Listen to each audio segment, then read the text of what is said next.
began to supervise him, and he reported, and he was explained all of the conditions of parole and the conditions of his sex offender contract. He had reported to my office 8 days after being released, which would have been October 18th, at which time I did discover he had active social media account and was in contact with the public through that social media. And due to that being a violation of his parole, I executed the arrest. And then here we are today. 8 days after getting released, he violates his parole, this S offender, and it's because he made a fake social media account. But it's not the first time that we've seen this. Here, let me play a clip for you for the last time. A Facebook account belonging to you was found under the name of Pinky McBliss. How do you plead? Guilty with the statement. I can't with that one. But anyways, an astute probation officer got him locked back up, and I'll go over all the facts of the crime, what his S offense was, and why it's so important for him not to have social media account. Now with that, let's jump in. Yes, ma'am. So you were accused of violating condition number 13, which is a special condition for sex offenders, which specifically section 4, part 1 of the sex offender contract states you're not allowed to use or access any social networking website. You failed to refrain from using social media as evidenced by your active Facebook account, which has new activity and evidence of social interaction with the public. How do you plead to violating condition number 13? I plead guilty, ma'am. Okay, well, tell us about it. What happened? We did get your letter. We saw your letter that you sent. Yes, ma'am. It's really no excuse. You know, I got out and I'm away from family and friends because I didn't go home to the same environment. So all I was doing was trying to reach my stepmom and all of them to let them know I was out, which I realized was the wrong way of going about it. And it wound up making me backtrack and have to come back incarceration for something so simple. You know, I should have thought twice about how to reach out to my family instead of media. Why didn't you use telephone? I don't know their number. That's the thing. I don't have no phone numbers. I've been indigent most of my incarceration after I wound up catching these charges and getting locked up. So upon release, I used media to try to get Messenger to get in touch with my stepmom and all.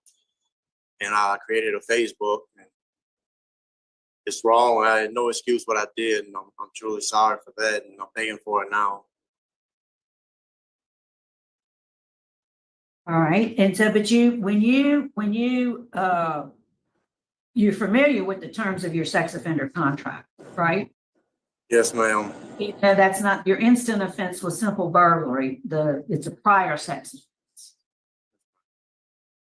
All right, let's hear from Carly Landry, please.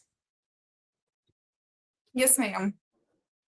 Good morning. Thanks for being here. We appreciate it. Yes, ma'am. Can you tell us about this situation? So Tony was actually just released on good time parole on October 10th. I had began to supervise him, and he reported, and he was explained all of the conditions of parole and the conditions of his sex offender contract. He had reported to my office 8 days after being released, which would have been October 18th, at which time I did discover he had active social media account and was in contact with the public through that social media.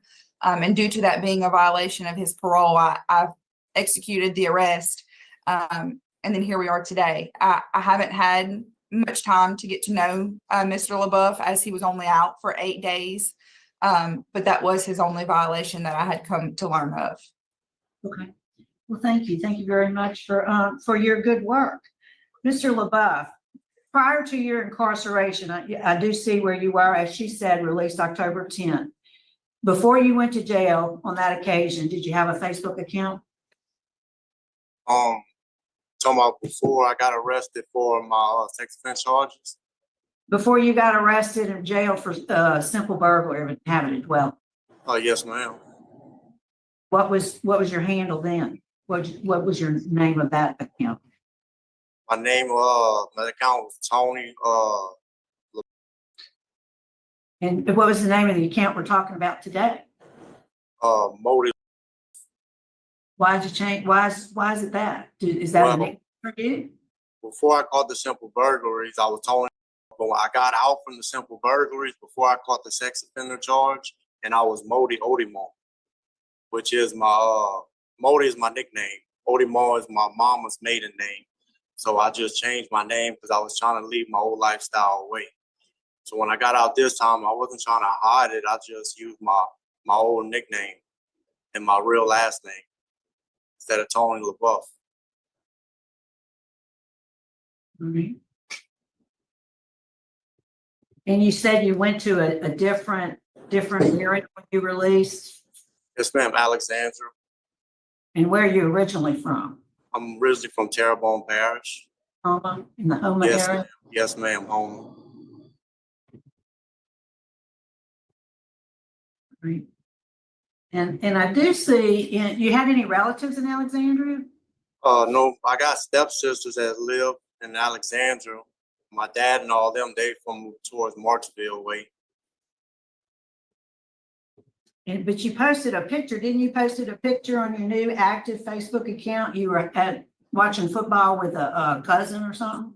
Yes, ma'am. Where was that? That's my cousin Marlon. He's at a sober living house. And we was coming back from church that night, and we just stopped and watched the game because the game was on. Got some chicken All right. at Wild Wings. All right. I will defer to my colleagues. Any other, Mr. Byron? Yeah. So basically, you're telling us you knew what you were doing was wrong and you chose to do it anyway, and you made a bad decision. That's basically what you're saying, and you're guilty. Yes, sir. I'm not gonna try to sugarcoat and lie to y'all.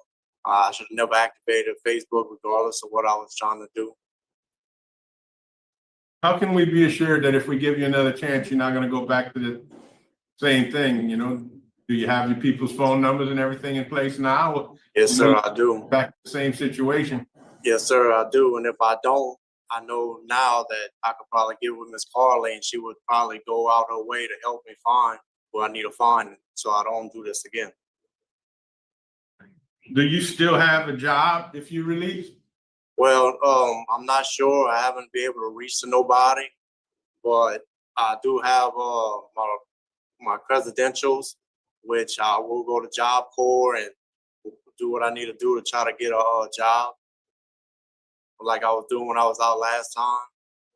I was looking for a job and I found a construction job, but I didn't have a chance to start because the day that I went get my clothes and my tools and all, I wound up getting reincarcerated for this incident. But I do work, and then I will find a job immediately. Besides registering, the job is a second priority. Where are you planning on living if we would let you out again? The same residence in Alexandria. I talked to the landlord, and I do have the money for the rent, and everything's established if I do make parole again, and I just try again. I'll just stay away from medium. And you do realize, being a prior sex offender case, some of these conditions roll over to you even on this burglary case, and they all considered important. Maybe you don't think they are, but probation and parole thinks they're very important, and so does the law. Yes, sir. You understand that, you know, you're not free of all the sex offender conditions yet. Yes, sir. And I don't know, I'm not sure if there's anything regarding registration or notification in this, but whatever there is that the probation officer tells you to do, it needs to be done. And without hesitation. You agree to do all of that? Yes, sir, I really do. All right, that's the only questions I have. Questions, Ms. Ledoux? Yeah, I'd like to ask about your previous supervision periods. How many times have you been on supervision for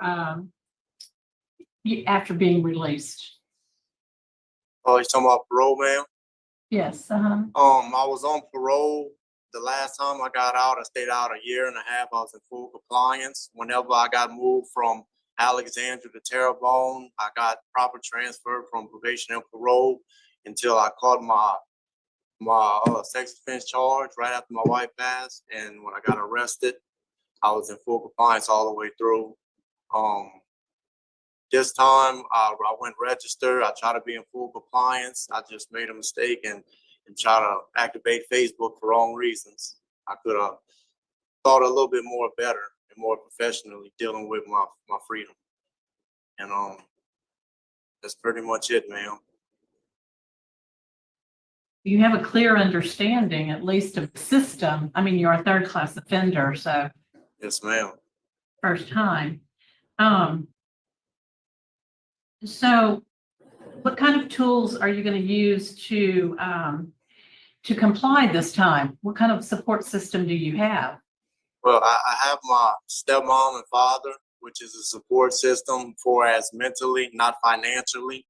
I've been in a convoy wreck upon my incarceration, dealing with my sex offender charges, and I settled out on a lawsuit. So I do have money to get a vehicle and, continue, make sure I have a place and paid for to where I'm not running the streets and not registering properly under what residence I'm staying on. So I do have that on my side as benefit. I can't say I'm gonna do it or not do it because everybody says that. I had no intentions on coming back, and if I do get out, I'm definitely not gonna try to do anything to jeopardize it again, especially not media. I got out. I know I was only out 8 days, but I had no intentions. I didn't do no drugs. I didn't run the streets. I was in full compliance. I went register. I tried to do everything properly. But this is my first time dealing with a sex offense being free, and I wasn't real understanding of how serious it was with dealing with this media because it's my first time dealing with this media, and I realize it's very serious dealing with my freedom, dealing with this type of charge. Great. I think, is anything else you'd like to say to us before we vote? No, ma'am. It's in y'all hands, and I pray that I don't get violated today and I'm able to go home and try this one more time and have my freedom. Yeah, tell me again, I missed it. What type of work do you say you work? What type of work? What's your job skills? I've been doing construction my whole life. I worked offshore on tugboats, but I recently just received 2 certifications in fiber optic technician, and also I completed a welding program, which I was looking in the avenue of going and weld. Okay. All right. I'm prepared to vote, Mr. LaBeouf. I'm concerned. I know that the terms of the sex offender contract were explained to you. As Mr. Byra said, you did it. You did the social media. You knew you weren't supposed to, but you did it anyway. Although that's your only violation, you weren't out very long. Ms. Landry seems willing to help you do what you got to do. My vote today is going to be do not revoke. I'm going to add some special conditions, even though it's already in place. I'm going to state it on your certificate that you must follow the sex offender contract. I would like to see you go ahead and get a mental health evaluation. And should they determine any treatment is necessary, you're to comply with any treatment plan, and that could include medication, perhaps. And then once you obtain employment or to maintain full-time employment. Yes, ma'am. That's my vote. Mrs. Mr. LaBeouf, I think that the transition period from incarceration to the streets is a very difficult one, and I'm very pleased we have people like Ms. Landry and our probation and parole officers who seek to help you with that. You have to understand they're not your adversary. They're to be there for a mentor, if you will. So my vote is also going to be to not revoke, but I want to make note that you need to submit to review of social media on your phone and stuff to your parole officer. I think that you need to be cognizant that you have to show them your phone upon every time that they interact with you. Okay. Yes, ma'am. I'm going to vote the same with my colleagues for the same reasons. And I just want to thank Ms. Landry for coming and help us make our decision. Thank you very much. It's always nice when we have a probation officer here. All right, Mr. LeBeau, you get another shot at it. Good luck to you, sir. Thank you, Ms. Yes, ma'am. Lee. Thank you. guys. That concludes our business in Rapid, Sergeant Morris. So we're going to close out. It is 9:42. Thank you, ma'am. I gotta tell you, I'm a little bit surprised that they didn't revoke. Maybe they felt kind of bad for him, but let me tell you, let me unpack the at least where he initially picked up his sex crime and why I am so happy that this parole officer, some of you might say, oh man, she was really getting on him. It's the first time they met. It's 8 days later and she arrests him on the spot. But you know that he picked up his sex offense because they found a runaway 16-year-old girl inside of his home. And I can only guess that probably how convicts like him find runaway 16-year-old girls is using social media. I'll give you more background on that case, but I just want to get some stuff off my chest. I don't buy any of it for 1 second. I don't. And any of you who have done time, I haven't. I don't know anyone's phone number. I don't know my wife's phone number by heart. And that's because my brain is warped and melted from having a cell phone. But if you're in prison and you're making phone calls, you would have that number memorized, wouldn't you? Am I wrong? Am I missing something? If there's any reason to know a phone number by heart, it's when you're in prison. So one, I don't believe him that he didn't know her number. I don't believe him that he made up a Facebook account just because this and that name with that name. No, he did it because he wanted to be sneaky and he got busted because this parole officer is doing her homework. Good for you. If you are watching this, we want to see you more often. We want to see everyone, these probation officers more often. They really, it's I don't know what, I know you guys have a hard job, but it'd be good to see you show up and provide that context. So it's there's another thing too, is that on sex offender registries, it lists aliases of someone. If they have a street alias, if they have a whatever it is, nicknames, they list them. He doesn't have anything listed. He does not have a single alias. So again, another strike against that story being the truth. It's BS. I don't buy it for a second, but they, I guess they just didn't want to lock him up again. They want to say, he's only out for 8 days. Let's see, he has to work. It's a condition and he has to, whatever, but, keep in mind. So let me just, the reason I can't screen share this for you is because it lists addresses and I'm not, that's just too risky. But in 2019, a missing juvenile, so this was September 27, 2019, a missing juvenile investigation led to the arrest of a 31-year-old man on child sex charges. Tony from blah, blah, blah, was charged with carnal knowledge of a juvenile and crime against nature and a parole violation because, mind you, he was on parole. So while they were searching for a runaway 16-year-old girl, the detectives responded to a home, and that was his home. And then the investigators received information that the missing juvenile was at the home on the previous night. So they went to the home looking for the girl. They heard that she was there on the previous night. Detectives learned during the investigation that there was a different 16-year-old girl. Now I can actually screen share it because the address is gone. So let me screen share this. Detectives learned during the investigation that there was a different 16-year-old girl at the residence who was having sexual relationship with him. The teen was transported to the sheriff's office where the investigation continued. He was arrested and transported to Terrebonne Parish Jail where he remains without bond. So this is that charge, the sex offense charge that he's locked up for. So apparently they're looking for one 16-year-old and then I guess they found another 16-year-old. Yeah, a fully grown man. Taking advantage, as the 16-year-old girls, when they run away, every father's mother's worst nightmare is that they will end up with someone like that. And the social media account, he can't have it. It's messed up. And this guy's got to grow up. You hear that he has a lawsuit with the automobile, so he has money coming. Sir Richard found a bunch of lawsuits where he was like, while he was locked up in 2019, he sued like the jail. I'm paraphrasing here, but it seems he sued them. My understanding is because they didn't provide hand sanitizer and they didn't clean properly. And I don't know, it sounds like train wreck chasing to me, just like a waste of, it's just a drain on society. And you know, he'd gotten out on good time for this, locked up while he was out on these charges. And I think he did the theft. Then he gets out on the theft in good time, and then he gets locked up again. So I have a feeling we're going to see him again.